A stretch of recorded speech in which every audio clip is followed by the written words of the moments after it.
Jaya Kunja Bihari Jaya Radha Madhava Jaya Kunja Bihari Jaya Gopi Jana Vallabha Jaya Girivaradari Jaya Gopi Jana Vallabha Jaya Girivaradari Yashodanandana Braja Jana Ranjana Yashodanandana Braja Jana Ranjana Yamuna Tira Banachari Yamuna Tira Banachari Hare Krishna Krishna Krishna Hare Hare Hare Rama Rama Rama Hare Hare Hare Krishna Krishna Krishna Hare Hare Hare Rama Rama Rama Hare Hare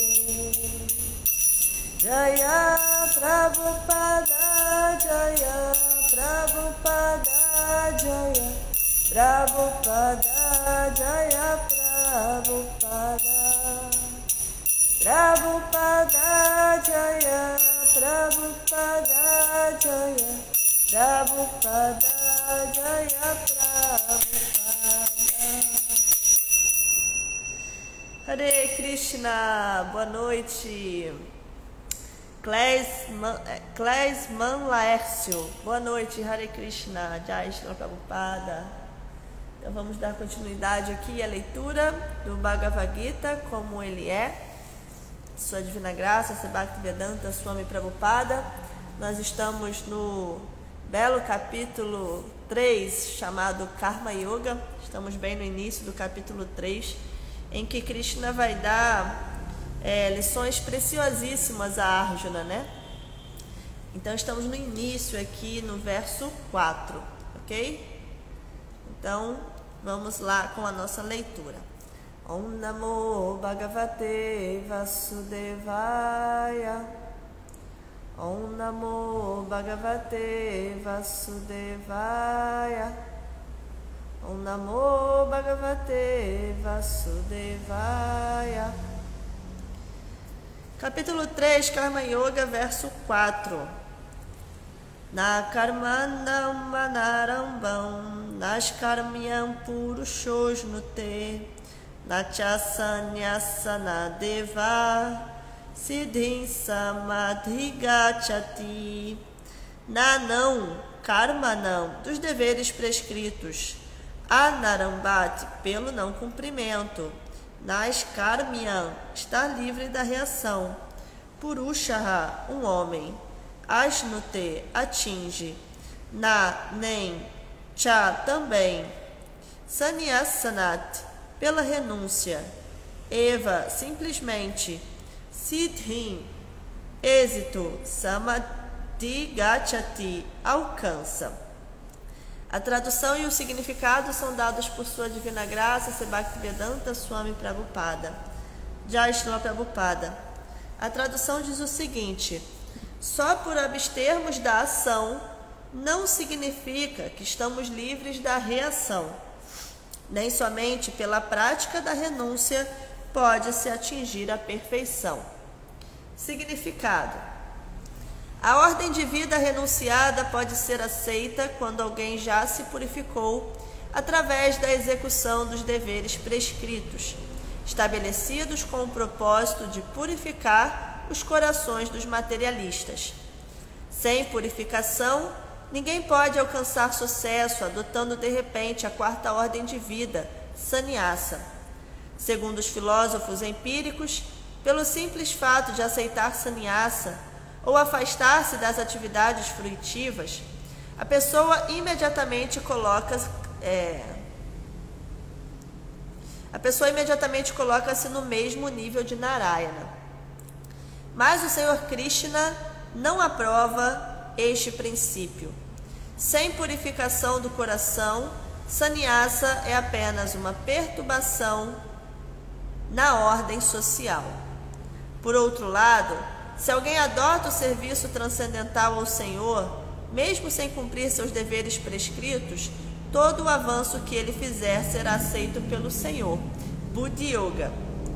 Swalpam api asya dharmasya trayate mahato bayat. Mesmo uma pequena execução neste princípio capacita a pessoa a superar grandes dificuldades. Om Gyana Timirandasya Ganajana Shalakaya Chakshuru Militayana Tasmai Shri Gurave Namaha. Namo Vishnu Padaya Krishna Prestaya Bhutale Srimate Chandra Mukaswami Namne. Namo Vishnu Padaya Krishna Prestaya Bhutale Srimate Bhakti Vedanta Swami Itnamne. Vanchakalpatarubhya Chakri Pasindubhyeva Chapatitanam Pavanebhyo Vaishnavebhyo Namo Namaha. Shri Krishna Chaitanya Prabhu Nityananda Shri Adwaita Gadadara Shri Vasadi Gaura Bhakta Vrinda. Hare Krishna Krishna Krishna Hare Hare, Hare Rama Rama Rama Hare Hare. Então, repetindo o verso 4 do capítulo 3, que diz o seguinte: só por abstermos da ação não significa que estamos livres da reação. Nem somente pela prática da renúncia pode-se atingir a perfeição. Então, essa é uma lição muito interessante que Krishna dá para Arjuna, né? Porque existe uma tendência nossa de achar que, de pensar que não agir vai nos livrar da reação que toda ação tem, né? É o caso de Arjuna aqui, ele não quer lutar, né? Uns versos atrás, Arjuna largou o seu arco Gandiva e falou para Krishna: Krishna, eu não vou lutar nessa guerra, né? Essa guerra é fratricida, essa guerra só vai trazer coisas ruins, reações pecaminosas nós teremos ao lutar nessa guerra, então eu não vou lutar. Então Krishna está dando essa lição aqui para Arjuna, de que, olha, só se abster da ação não significa que você não vai ter reação, né? Arjuna estava achando que agindo ele teria reação pecaminosa. Porém, como aquela luta era o seu dever prescrito, era o seu dharma, não agir naquele momento também traria reação pecaminosa, né? Então Arjuna estava totalmente equivocado em achar que a reação pecaminosa viria ou não viria, né? No caso, se ele não lutasse. Mas no caso dele é o contrário. Então Krishna está dizendo aqui, né? Só se abster da ação não significa que ficamos livres da reação.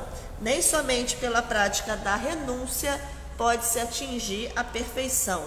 Então Prabhupada ele dá aqui no significado essa explicação de que só renunciar, né, sem estar no momento correto da renúncia, sem ser o seu dever renunciar, sem você estar preparado para renunciar, isso é um problema, né? Prabhupada fala aqui de forma muito forte, né, que sannyasa, sem purificação do coração, é apenas uma perturbação na ordem social.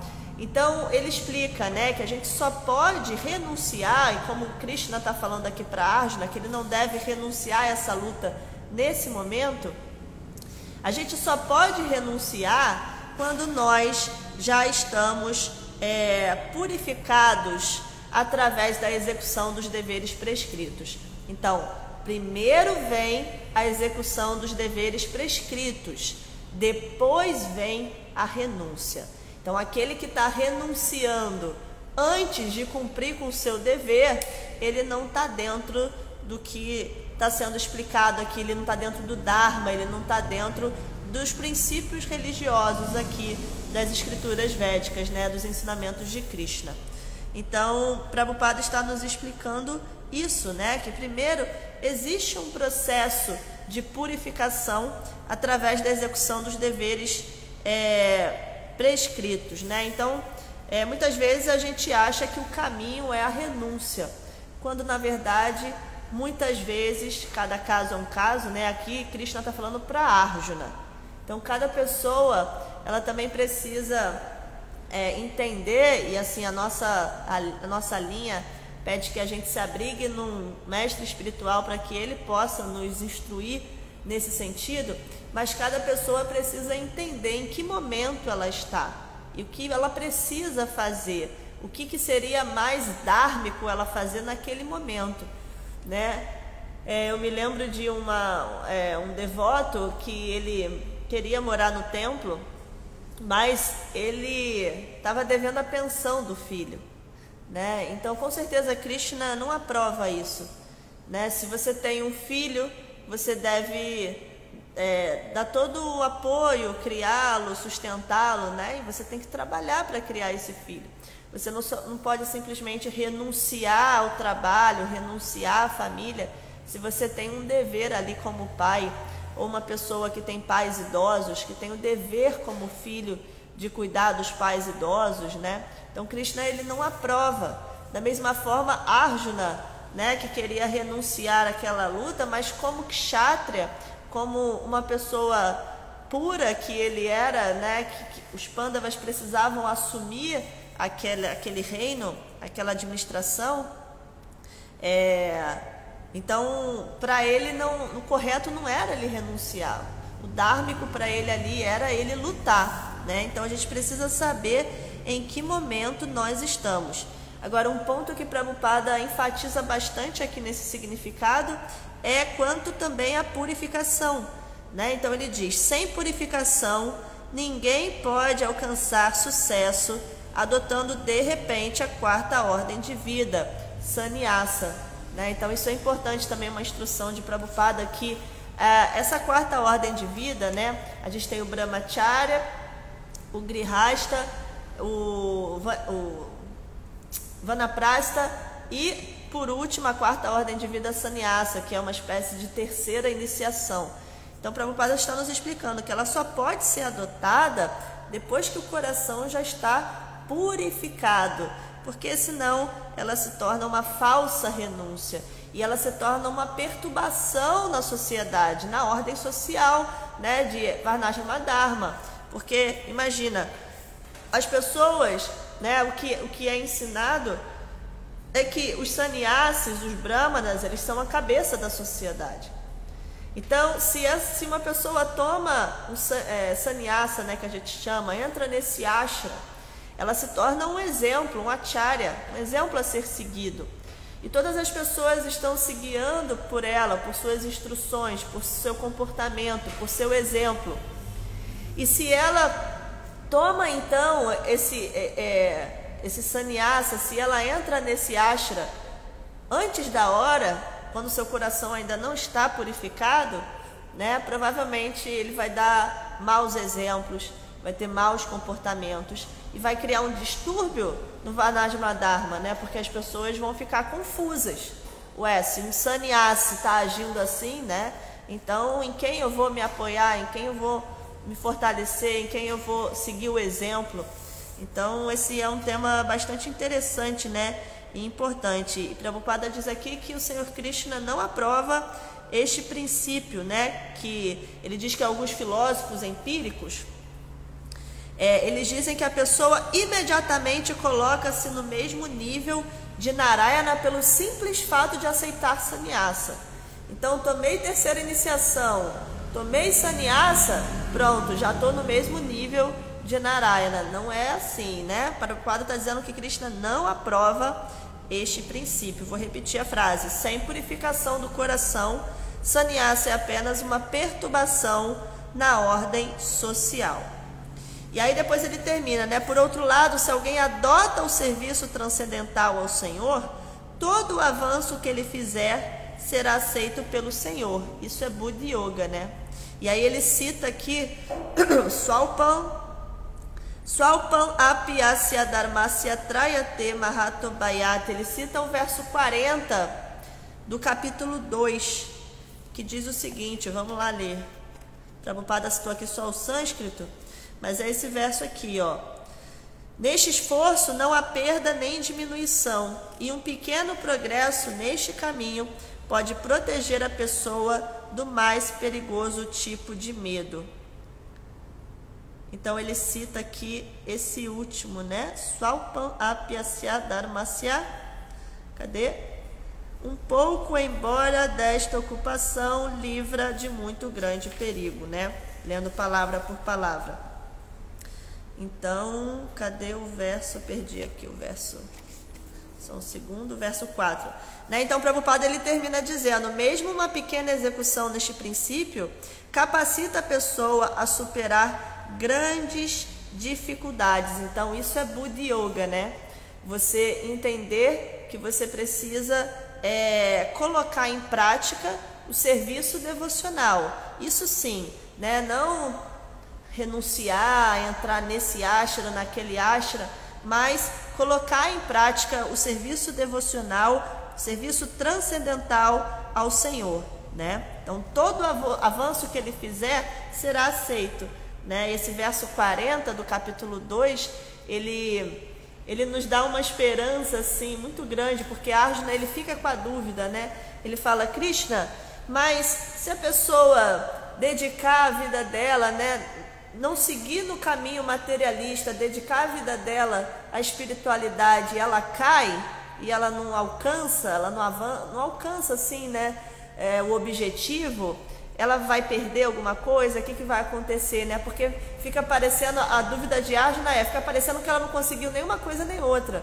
Ela nem alcançou seu objetivo materialista, nem alcançou seu objetivo espiritualista, transcendental, digamos assim. E aí Krishna fala isso então no verso 40, fala: não, Arjuna, fica tranquilo. Qualquer avanço que a pessoa fizer nesse caminho do serviço devocional será, como é que ele diz aqui? Não há perda, não há perda nem diminuição. Então, é como se ficasse ali, né? Prabhupada explica isso no significado, vou ler só um pouquinho, porque é muito interessante. A atividade em consciência de Krishna ou agir para o benefício de Krishna sem exigir em troca a satisfação dos sentidos é a mais elevada qualidade transcendental do trabalho. Não há impedimento para tal atividade, mesmo que tenha sido apenas um pequeno começo. Tampouco pode-se perder este serviço em etapa alguma. Qualquer coisinha que você fizer de forma rendida, sincera, genuína a Deus, não vai perder. Isso não se perde. Qualquer trabalho iniciado no plano material deve ser completado. Caso contrário, toda tentativa se torna um fracasso. Mas qualquer trabalho iniciado em consciência de Krishna tem efeito permanente, mesmo inacabado. Então, olha a diferença, né? Ele está explicando, Prabhupada. No plano material, você tem que ir até o fim. Você tem que completar para aquilo se tornar feito de fato, né? Agora, em consciência de Krishna, não. Em consciência de Krishna, mesmo que você faça só um tiquinho, aquilo fica, né? Aquilo permanece ali. Então, portanto, quem executa esse trabalho não sai perdendo, mesmo que seu trabalho em consciência de Krishna esteja incompleto. Olha o exemplo que ele dá. 1% feito em consciência de Krishna produz resultados permanentes, de modo que se começa em seguida a partir do ponto de 2%. Enquanto a atividade material sem um sucesso de 100% não dá lucro. Então, assim, um investimento, né? Uma vez eu vi uma aula de Acharya Deva, que ele disse que o investimento no serviço devocional é, assim, garantido. Sabe, quando os investidores, eles precisam investir na bolsa, precisam fazer certos investimentos e aquilo é um risco, né? Eles ficam ali ansiosos, porque aquilo é um risco, ele pode dar lucro ou pode não dar lucro, aquele dinheiro pode retornar ou ele pode perder, né? Então, a Tia Aradeva explicou que no serviço devocional, né, na prática de Bhakti Yoga, qualquer moedinha, né, que você coloca, entre aspas, aquilo é garantido que vai render muito, né, que vai dar muitos frutos, muito lucro, muito resultado. Claro que a gente está falando de espiritualidade, de avanço espiritual, né?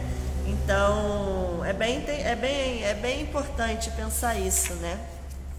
Voltando aqui para o verso 3, só para a gente fechar então, 3.4. Então, Prabhupada, ele termina dizendo, né? Ele estava falando só retomando, ele estava falando dos sannyasis, né? Que não adianta você renunciar sem estar purificado, né? Porque isso vai causar um distúrbio.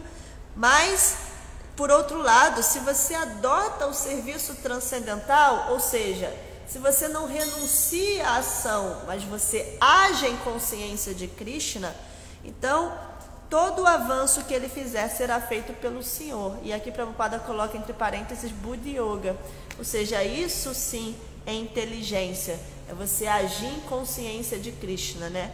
E quando a gente fala em serviço transcendental ao Senhor, em serviço devocional, muitas pessoas ficam em dúvida, né, sobre o que é exatamente o serviço devocional. As pessoas sempre perguntam, vocês falam tanto de serviço devocional, o que é serviço devocional? Eu tenho que ir cozinhar para a deidade, eu tenho que varrer o chão do templo, o que eu tenho que fazer, né?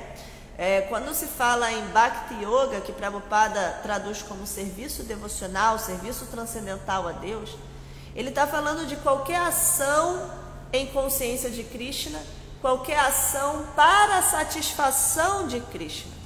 Esse é o serviço devocional. Você pode morar no templo, ser um sannyasi, você pode parecer ter todas as aparências de estar praticando o serviço devocional. Mas se tudo que você está fazendo, toda a sua ação, continua a ser para satisfazer a si mesmo, então isso não é serviço devocional. O investimento garantido que Prabhupada falou lá no significado do verso 40.2 é quando você age realmente para satisfazer a suprema personalidade de Deus. Quando você já entendeu, já realizou que você é um servo dele e que então tudo que você fizer, como diz também no verso da Gita, né, você vai oferecer a ele. Se toda a sua ação é genuinamente para satisfazê-lo, então isso é serviço devocional. Então você pode cuidar do seu filho porque você sabe que aquilo vai satisfazer Krishna. Se você pensa que o que vai satisfazer Krishna é você cuidar da sua mãe, então você vai fazer aquilo para satisfazer Krishna. Isso é serviço devocional, né? Se você quer cuidar do templo da ISKCON, de Prabhupada, da missão, porque você sabe que isso vai satisfazer Krishna, então isso é serviço devocional. Só vai ser serviço devocional quando você fizer pensando sempre que a meta é satisfazer o Senhor. Enquanto nós quisermos satisfazermos a nós mesmos, né, não importa a aparência, o lugar, isso não é serviço devocional. Fora ou dentro do templo, não importa, né? Então é isso. Repetindo o verso, só por abstermos da ação não significa que estamos livres da reação. Nem somente pela prática da renúncia pode-se atingir a perfeição. Tem um outro verso que eu não sei qual é, se é nesse capítulo aqui mesmo, mas que fala sobre como existe ação na inação e inação na ação, né?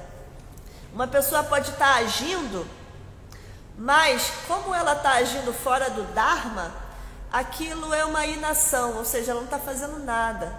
Ela está agindo, correndo, e assim, tempo perdido, infelizmente, porque aquilo não vai trazer nenhum resultado. É quando a gente diz, né, que quando a pessoa morre, quando falam assim, vou morrer e vai ficar tudo aí, é isso, vai ficar tudo aí, não serviu para nada, serviu só para esse corpo. Então isso é ação, isso é inação na ação. Você está agindo, e não está ganhando nada. São coisas que vão ficar quando esse corpo morrer, né? Agora, quando também existe também existe ação na inação. Às vezes as pessoas criticavam Prabhupada e os devotos que eram assim, que não faziam nada, né? Pessoas que não trabalhavam e tal, fazer nada porque eles não veem nossa rotina no templo, né? Mas as pessoas imaginavam assim porque não trabalhavam, né? Ficavam só distribuindo os livros e cuidando do templo e tal. E aí falavam, não trabalha, não faz nada. Mas como aquelas pessoas estavam em consciência de Krishna, agindo para satisfazer a Suprema Personalidade de Deus, existia ação naquela inação, né? Uma pessoa que está meditando genuinamente, consciente de Krishna, existe ação naquela inação, porque naquela inação, realmente, como o Prabhupada diz aqui, haverá resultados permanentes, vai levar para outra vida, não vai ficar quando você morrer, quer dizer, quando esse personagem, quando esse corpo morrer, né? Então realmente vai ter resultados. Nesse significado aqui do 40, deixa eu ver se eu acho, o Prabhupada cita a Bíblia. Não, é o Bhagavata que ele cita, ó. Se alguém abandona seus deveres ocupacionais e age em consciência de Krishna, então cai, sem completar seu trabalho, que tem ele a perder? E que ganhará alguém se executar perfeitamente suas atividades materiais? Sim, aí Prabhupada completa esse verso do Bhagavata. Ele diz, ou como dizem os cristãos, abre aspas, que adianta um homem ganhar o mundo todo, mas perder sua alma eterna? Existe esse ditado, né, que vem do cristianismo. Que adianta ganhar o mundo e perder a alma, né? Então é isso, a gente está muitas vezes agindo para ganhar o mundo, mas esquecemos daquilo que realmente nós somos, que é a alma, aquilo que realmente permanece, que é o espírito, né? Então é isso. Se alguém quiser fazer alguma pergunta ou algum comentário, temos ainda 3 minutinhos. Deixa eu ver aqui que o Klesman Laércio falou. A ordem de vida sannyasi é algo surreal para nós ocidentais. A primeira vez que vi sannyasi, Sri Keshava Goswami Maharaja, foi impactante. É muito diferente para a gente, né? Mas com a misericórdia de Srila Prabhupada, né, que trouxe essa filosofia, esses ensinamentos aqui para o Ocidente, nós estamos conseguindo progredir nesse caminho, né? E depois ele disse, amarra água que recebi por misericórdia de Keshava Goswami Maharaja, veio com uma auréola de luz santa, marra água que jai. É a nossa... Como é que é aquela aguinha que joga na igreja católica?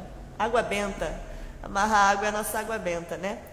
E por último ele disse, aqueles que empreendem grandes esforços para satisfazer seus desejos egoístas vivem em vão. Sim, bela frase, Prabhu, é isso mesmo. Então é isso.